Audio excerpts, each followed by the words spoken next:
All right, I invite our children to come closer to the screen, and all those here, you can come closer with your hearts, right? We know we have children of all ages here with us today, and I want to read to you one of my favorite books, and maybe, I know when I came in, Polly said it was one of hers, so maybe one of all of our favorite books. This is Where the Wild Things Are by Maurice Sendak, and I'm gonna,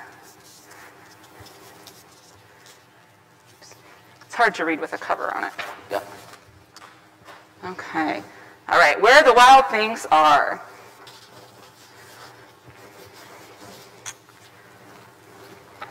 I'm going to do this way. All right. The night Max wore his wolf suit and made mischief of one kind, and he's nailing some things to the wall there that he shouldn't be. Made mischief of one kind or another, and there he's chasing the dog with a fork.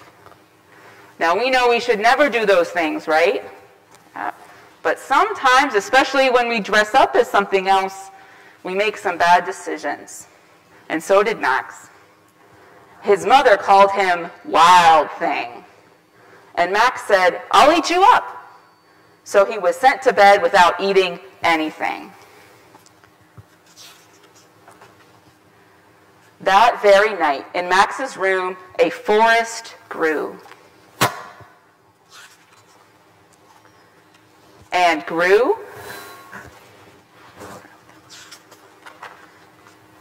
and grew until his ceilings hung with vines and the walls became the world all around. I don't know. Hold down a little bit.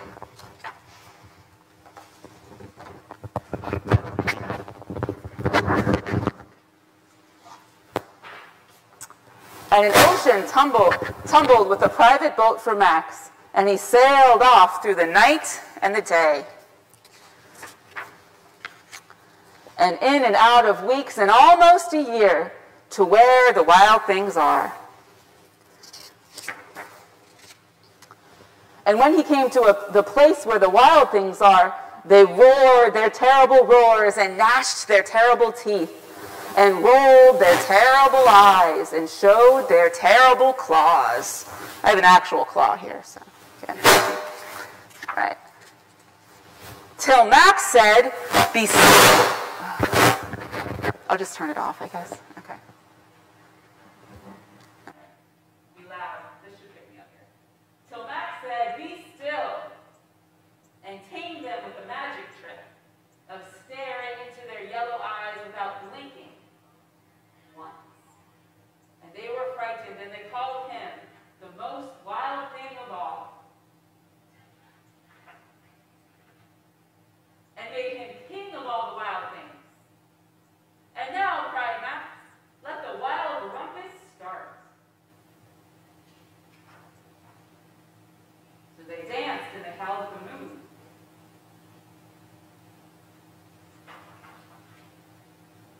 They swung from the vines to the trees.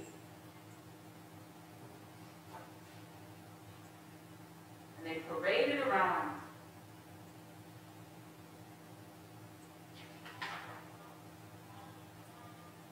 Now stop, Max said, and send the wild things off to bed without their supper. And Max, the king of all the wild things, was lonely and wanted to be where someone loved him best of all. Then all around from far away across the world, he smelled good things to eat. So he gave up being king of where the wild things are. But the wild things cried, "Oh no, please don't go. We'll eat you up. We love you so." And Max said, "No." The wild things roared their terrible roar and gnashed their terrible teeth and rolled their terrible eyes and showed their terrible claws. And Max stepped into his private boat and waved goodbye. And he sailed back over a year, and in and out of weeks, and through a day. And into the night of his very own room, where he found his supper waiting for him.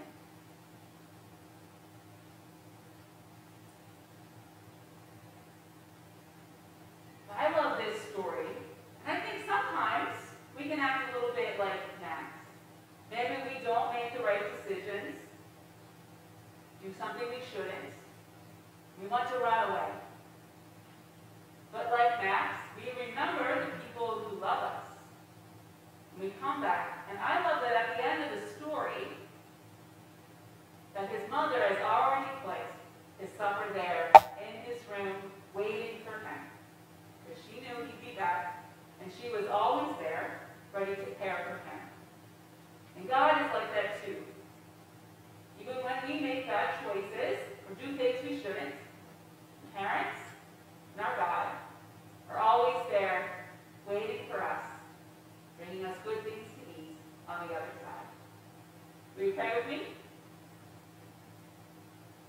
Dear God, thank you for loving me. Even when I make wrong decisions, even when I don't listen. Help me to say I'm sorry.